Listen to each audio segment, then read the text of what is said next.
I read her will out loud to her son over the phone, word for word, comma for comma, and then I hung up before he could say a single thing back. That's the part people always want to know about first. Not the 5 years I spent working for the woman who raised me. Not the house. Not even the part where she called me an addict in front of a judge when I had never touched anything stronger than gas station coffee in my life. They want to know what it felt like to hang up that phone. I'll tell you. It felt like exhaling for the first time in 20 years. But I should back up. My parents went into the ground when I was 10. Car accident, rural road, black ice, the kind of thing that takes half an hour and changes the rest of your life. I don't remember the funeral very well. I remember a casserole dish someone left on our porch that nobody ever picked up, and I remember my aunt. Well, she wasn't really my aunt, she was my mother's college roommate, some distant almost family, standing in our kitchen with a clipboard, talking to a man in a gray suit about guardianship. Her name was Carol. She became my legal guardian 6 weeks later. She got the house. She got the accounts. She got, on paper, me. For a while it looked normal from the outside. That's the thing about these stories, the outside always looks fine. Carol drove a silver minivan. She went to church on Sundays and brought tuna casserole to potlucks. She had a son of her own, Danny, 4 years older than me, and when people asked how the two of us got along she'd smile this closed-mouth smile and say, like brothers, and nobody ever asked Danny what he thought about that, and nobody ever asked me either. Here's the normal that got broken, if you want the little domestic snapshot before everything came apart. Every Sunday morning Carol made cinnamon toast, this specific ritual, butter first then sugar then a pass under the broiler until it just started to bubble at the edges. She'd hand me a plate and say, "Eat up, sweetheart," and for about 4 minutes on a Sunday morning I could believe I had a mother again. Then Monday would come. I started noticing things around age 12. Small things. The house, my parents' house, 4 bedrooms, a maple tree in the front yard that my dad planted the year I was born, got sold when I was 13. Carol told me it was for my treatment. That word. Treatment. I didn't know what she meant the first time she said it, so I asked, and she got this look on her face like I'd embarrassed her in front of company, even though it was just the two of us in the kitchen. "For your problem," she said. I didn't have a problem. I want to say that as plainly as I can, because for the next several years, a whole slice of my childhood, I genuinely wondered if I did.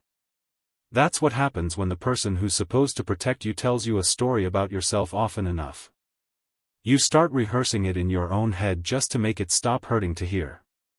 By 14 I was in a boarding school 2 states away. Not a fancy one, not the kind with a lacrosse team and a college counselor. A therapeutic one, is what the brochure called it. Structured environment for at-risk youth. I want you to sit with that phrase for a second, because I sat with it for 4 years. At risk. Risk of what, exactly? Nobody there ever asked me for a urine test, which you'd think they might, given the story Carol was telling everyone back home about why I needed to be there. Nobody there ever found anything, because there was nothing to find.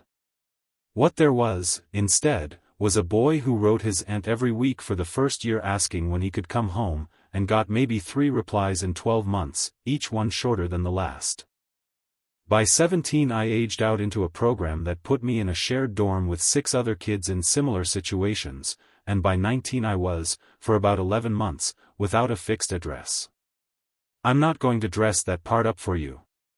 I slept in a car that didn't belong to me for 6 weeks. I worked the overnight stock shift at a grocery store and showered at the gym across the street because my membership hadn't expired yet and nobody at the front desk ever checked closely enough to notice I wasn't going home after. I tell you all this not for sympathy, though I'll take it if you're offering. I tell you this because you need to understand what it costs a person to come back from that, because coming back is the whole engine of everything that happens next. I got myself into community college on a technicality and a Pell Grant. I transferred. I worked 2 jobs and slept 4 hours a night for longer than I want to remember, and I got into law school on a scholarship that covered maybe 60%, and I financed the rest with loans I am, frankly, still paying off. I tell you that part because people assume revenge, when it finally comes fast and hot. Mine took 11 years to build, one exhausted semester at a time. And here's the twist you didn't see coming, the one I didn't see coming either, not really, not until I was standing in the middle of it. When I passed the bar, Carol called me. I hadn't spoken to her in almost 3 years at that point.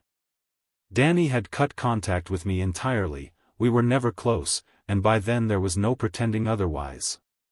But Carol called, and her voice on the phone did something I wasn't prepared for. It sounded old. It sounded, for the first time in my life, small. "I saw the announcement," she said. "In the paper. I'm proud of you." I stood in my kitchen holding the phone and felt something crack open in my chest that I'd spent a decade welding shut. That's the honest truth. Some small, stupid, starving part of me had been waiting my whole life for that sentence. I should have hung up. I didn't. Instead, over the next few months, she started asking me for help. Small things at first. A letter to a contractor. A question about a lease. Then bigger things. Danny's business had gone under twice by then, and there were debts, and there was a lien on a property, and somewhere in the middle of helping her out, I became, functionally, her attorney. Not on paper right away. Just in practice. Late-night calls. Documents I'd review for her at my kitchen table with a glass of wine and this low hum of resentment I hadn't given a name to yet. Here's the thing about being someone's lawyer, even informally, even for free, even for the woman who told the world you were a junkie so she'd have an excuse to disappear you from her life. You see everything. Every account. Every transfer. Every signature. You see the whole shape of a person's financial life laid out on paper, and paper doesn't lie the way people do. It took me about a year of quietly, patiently looking before I found it. The house, my parents' house, the one with the maple tree, sold in the year I turned 13 for just north of $1 million. That number had never once been said out loud to me. Not once. What had been said out loud, over and over, at every family gathering, to every relative who ever asked, was that the money had gone to his treatment. My treatment. For a condition I did not have, in facilities I could barely remember the names of, none of which, it turned out, when I traced the actual disbursements, had received anything close to that sum. What had received money, in 4 separate transfers over 2 years, was Danny. His first failed restaurant. A truck. A down payment on a condo he lost within 18 months anyway.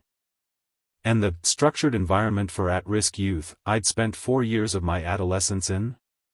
$9,100 a year. I did the math sitting at my kitchen table at 1 a.m. with her financial records spread out in front of me like a crime scene, because that's what it was, and the number made an actual sound come out of me that I'm not going to try to describe, because I don't think I could do it justice. She had taken my inheritance, funneled the overwhelming majority of it to her own son, warehoused me somewhere far enough away that I couldn't ask questions, and told a story about my character that followed me for years, that made 2 separate colleges hesitate over my applications until I explained myself, that made an ex-girlfriend's parents look at me sideways at a dinner once someone mentioned it, that made me, for a long stretch of my early 20s, quietly wonder if there was something wrong with me that I just couldn't see. I sat with that for a long time before I decided what to do about it. You'd think the answer was obvious. Sue her. Take her to court, drag the records in front of a judge, make her say the number out loud in a room with witnesses. I thought about it. I drafted the complaint in my head 100 times on my drive to work. I didn't do it. Partly because litigation like that takes years and money I didn't have to spare, and partly, and this is the part I'm least proud of, and also the part one understand best, because some old, starved piece of me still wanted her to choose me. Isn't that something? After everything, some 14-year-old version of me was still standing in that kitchen waiting for a plate of cinnamon toast. So instead, I did something else. I stayed close. I kept being useful. I let her keep leaning on me, and I watched, and I waited, and I learned every account number, every property, every asset she had left, because by then most of it was gone anyway. Danny's failures had a way of eating through things, except for one asset that mattered more than money. Her estate. About 2 years ago, her health started to slide. Heart, mostly, and the kind of memory trouble that makes people repeat a story 3 times in one conversation without noticing. She called me one evening, sounding smaller than ever, and asked if I would draft her will. I want you to imagine sitting across a table from the person who erased your childhood, and having her hand you, without a flicker of irony, the single most important legal document of her life, and ask you to write it for her. I said yes. She told me what she wanted, roughly. Some things to Danny. A small annuity to a cousin. And then, because appearances had always mattered to her more than substance, because the story she wanted told about herself even at the very end was the story of a woman who'd sacrificed everything for a troubled boy she'd generously taken in, she told me to include a bequest. For children like you were, she said. The ones nobody wants. She wanted a donation, a meaningful one, to a charity supporting orphaned and at-risk children. She wanted her name on it. She wanted, I understood clearly in that moment, a legacy that erased the actual math of what had happened to me and replaced it with a story she could be proud of at the end. I drafted the will exactly as she asked. Except I drafted the primary bequest, the overwhelming majority of what remained of her estate, which, after Danny's debts and the years of decline, was still a meaningful sum, not as a token gesture alongside gifts to her son, but as the central provision. Nearly everything, in clear, unambiguous legal language, to that same children's charity. Danny's portion, worded carefully, technically present, and functionally almost nothing. I brought her the document on a Tuesday. She was tired that day, more tired than usual, glasses pushed up on her forehead, a mug of tea going cold beside her. I watched her flip through 11 pages in under 2 minutes. This looks right, she said, and signed on the line I'd flagged with a small yellow tab, in the specific spot I'd shown her, the way you'd guide anyone's hand who trusted you completely. She never read past page 3. I'm not going to pretend I don't understand the ethics of that moment, because I've turned it over more times than I can count, alone, at night, the way you do with the thing that changes your whole life. She was my client. I had a duty to her. And I drafted exactly what she told me to draft, a meaningful gift to a children's charity, in her name, for children like I had been. Every word of it was true to what she asked for. I just didn't remind her, the way a son might have, to double-check what meaningful meant in actual dollars, or what remained after it. Not my job, some part of me told myself. Not my fault she signed a document she was too tired, or too trusting, or too used to being obeyed, to actually read. She passed away 4 months later. Quietly, in her sleep, in the house she downsized to after selling off almost everything else that had ever mattered. Danny called me the day after the funeral. I could hear it in his voice before he even got the words out, that particular tone people get when they've already spent money in their head that isn't theirs yet. He wanted to know the details of the estate. He wanted, specifically, to know what he was getting. I told him I'd read it to him. I want to be honest with you about how that felt, standing in my kitchen, the same kitchen where I'd first found the numbers, reading his mother's will aloud to him over the phone, line by line, watching in my mind's eye the exact moment his voice would change. I got to the section on distributions. I read the charity's name. I read the number. I read his own bequest, small enough that I heard him actually laugh once, a short, disbelieving bark of a sound, before the laugh curdled into something else entirely. This has to be a mistake, he said. She wouldn't do this. She signed it, I said. I have the signature page right here. You drafted this. I drafted exactly what she asked for, I said, and that was true, every word of it, and I let the silence sit there and do whatever it wanted to do to him. "You did this on purpose," he said, and his voice had dropped into something quieter and uglier than the panic from a minute before. "You've hated us this whole time." I thought about correcting him. Hate isn't really the word, it's too simple for what I actually carried for 20 years, but I didn't see the point in giving him the satisfaction of a more accurate vocabulary. "Not my fault she didn't read it," I said. "My handwriting's pretty clear." And then I hung up. I sat in that kitchen for a long time afterward, phone still warm in my hand, and I want to tell you it felt like triumph, some clean movie ending where the credits roll and the music swells. It didn't, not exactly. It felt heavier than that. It felt like finally setting down something I'd been carrying so long my shoulders had shaped themselves around the weight of it, and now that it was gone I didn't quite know how to stand up straight. Danny called a lawyer, of course. 2, eventually. They pored over that document looking for an angle, undue influence, incapacity, a conflict of interest in me drafting a will that benefited a cause I had personal history with. I'd thought about every one of those angles long before he did, which is the advantage, I suppose, of being the one who builds the maze instead of the one running through it. The bequest matched her stated wishes exactly. She'd been of sound mind, verified independently, months before. I hadn't personally profited by a single dollar, every cent of that gift went to the charity, not to me, which mattered more than anything else in making the whole thing hold. There was no fraud.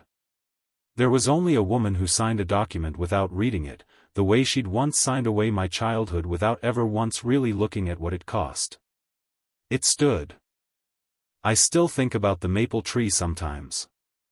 I drove past that house once, years ago, before any of this came to a head, new owners, new swing set in the yard, the tree twice as tall as I remembered it. I used to keep the old brass key to that front door on my keyring for years after the house sold, long after it opened nothing, just because it was the one object I had left that had actually belonged to the life I was supposed to get to keep having. I don't carry it anymore. I put it in a drawer the week after that phone call with Danny, and for the first time since I was 10 years old, I didn't feel like I needed to hold on to a piece of the thing I'd lost. People ask me if I feel guilty. I've had a long time to sit with that question, longer than the 4 months between the signing and the funeral, longer than the phone call, longer than any of it. Here's where I've landed, for whatever it's worth to you. I didn't take anything from her that wasn't already mine to take back. I didn't forge a signature or whisper a lie into her ear while she was too weak to argue. I gave her exactly what she asked me to give her, a legacy, a story about herself she could be proud of, and I simply let that story mean something truer than the one she'd been telling for 20 years. If there's a lesson in any of this, and I don't know that there is, maybe it's this: the people who get away with things for a long time get used to nobody reading the fine print. They get comfortable. They stop double-checking, because for years, nobody ever made them. I made her read it once. She just didn't. If you've got a story like this, the family that told a different version of you than the one you actually were, the moment you finally stopped waiting for someone to see you clearly and decided to show them yourself, I want to hear it. Drop it in the comments below. And if this one stuck with you the way it stuck with me writing it out, hit subscribe, because there are more of these coming.